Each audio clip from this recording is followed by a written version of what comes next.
Hi everyone. तो दोस्तों आज है 15 मई 2023 और आज सेकेंड शिफ्ट में एग्ज़ाम हुआ है LNMU BA part third English honours paper 5 का।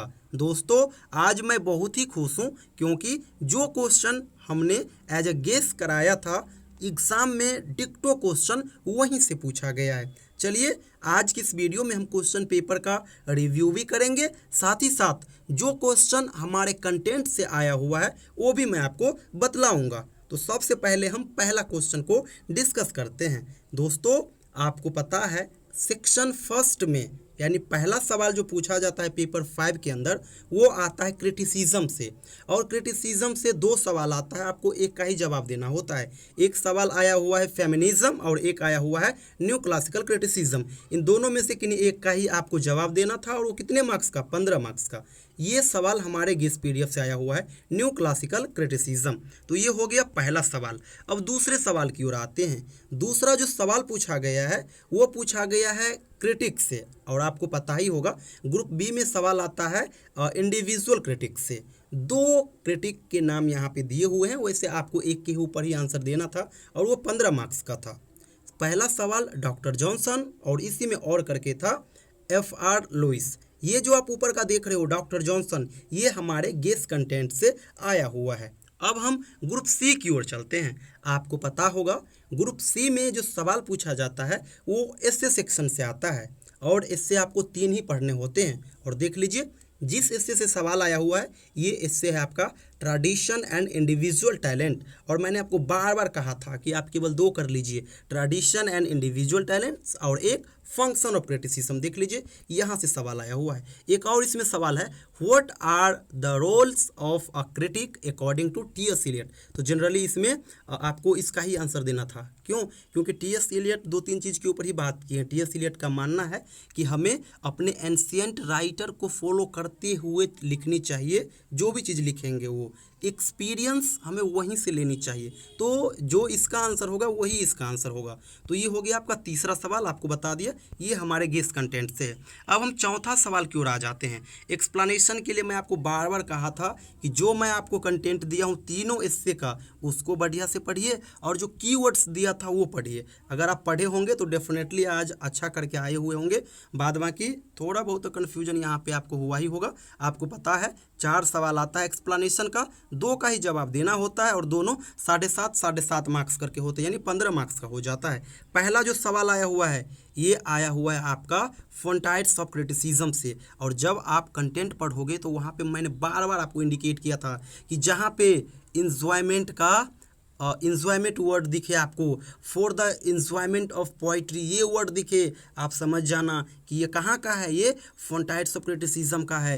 फोंटाइट्स ऑफ क्रिटिसिज्म का जब आप समरी भी पढ़ोगे ना तो ये डिक्टो लाइन आपको वहाँ पे पॉइंट वाइज वाले में देखने को मिलेगा। तो अगर आप पढ़े हुए होंगे तो इसका आंसर दिए हुए होंगे। अब हम आ जाते हैं B नंबर का जो एक्सप्लेनेशन का सवाल है। देख लीजिए ये सवाल आया हुआ है आपका ट्रेडिशन एंड इंडिविजुअल टैलेंट से। क्यों? यहाँ पर दिया गया है हिस्टोरिकल सेंस। सीधा T.S. एलियट बताना चाहता है कि हमें अपने पूर्वज के चीज़ों को ध्यान में रखते हुए अपना वर्क्स डिलीवर करना चाहिए, लिखना चाहिए। हिस्टोरिकल सेंस जो है ना वो काफ़ी चीज़ों को हद तक वर्तमान में अच्छे ढंग से उसको क्रिएट कर देता है।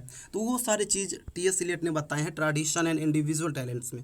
तो वो हो गया यहाँ का क्वेश्चन। बात बाकी अगर C नंबर सवाल का देखोगे ना तो ये किसी भी एस्से से नहीं है, ये एक नॉर्मल है, ये कथन है, किसी राइटर का ये कथन है कि any fool can criticize complain and condemn and most fools do, but it takes character and self control to be understanding and forgiving। ये बेसिक चीज़ है, जब आप इसको पढ़ोगे इसका फॉर्मल आंसर भी आप दे सकते हो। तो ये एक स्टेटमेंट हो गया, किसी एस्से से नहीं है।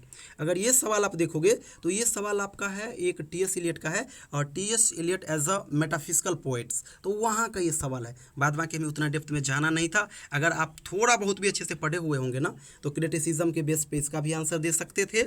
और ये तो ट्रेडिशन एंड इंडिविजुअल टैलेंट्स का है। हिस्टोरिकल सेंस कीवर्ड्स मिल गया, आप यहाँ से फाइंड आउट कर लेते। इसी प्रकार से इंजॉयमेंट ऑफ पोइट्री ये वर्ड कोट्स दिख जाता, फोंटाइट्स ऑफ क्रिटिसिज्म का है, ये आप फाइंड आउट कर लेते। तो एक्सप्लेनेशन का ये सिस्टम है।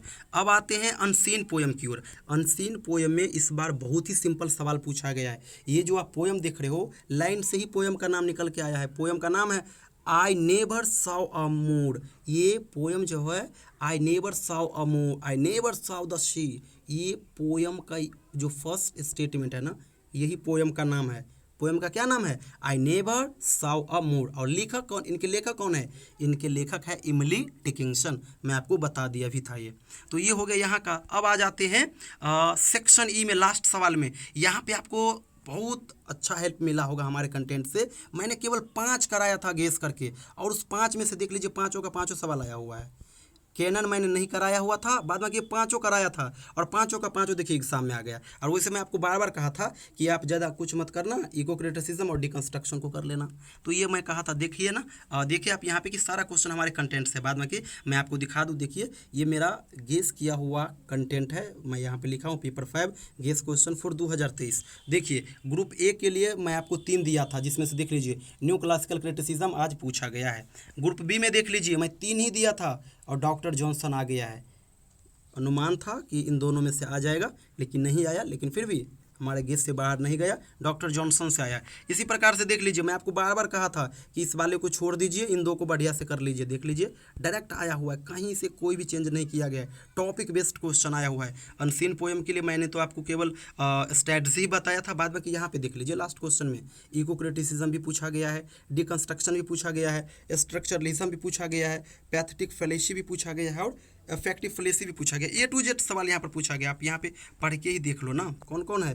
Pathetic fallacy, eco criticism, deconstruction, structuralism, effective fallacy, A to Z सवाल जो मैंने गेस कराया था वहीं से डिक्टो पूछा गया है। तो आप सभी पेपर 5 का एग्ज़ाम तो अब दे दिए, अब पेपर 6 का बारी है। बढ़िया से पेपर 6 को पढ़िए। पेपर 6 के लिए भी मैंने गेस कराया हुआ है। पेपर 6 में फिर से A to Z सवाल मिलेंगे, ये चीज़ आप याद रखिएगा। जो मैं कराया हूँ उसको ढंग से कर लीजिएगा। अगर आपके पास नोट्स होगा तो सही है, अगर आपके पास नोट्स नहीं होगा तो इस नंबर पे आप मुझे व्हाट्सअप मैसेज कीजिएगा। पेपर 6 का मैं नोट्स अवेलेबल करा दूंगा। वही 50 रुपीज़ आपको देना होगा। पेपर 6 का हर एक चीज़ मैं आपको शेयर कर दूंगा। थैंक यू सो मच दोस्तों।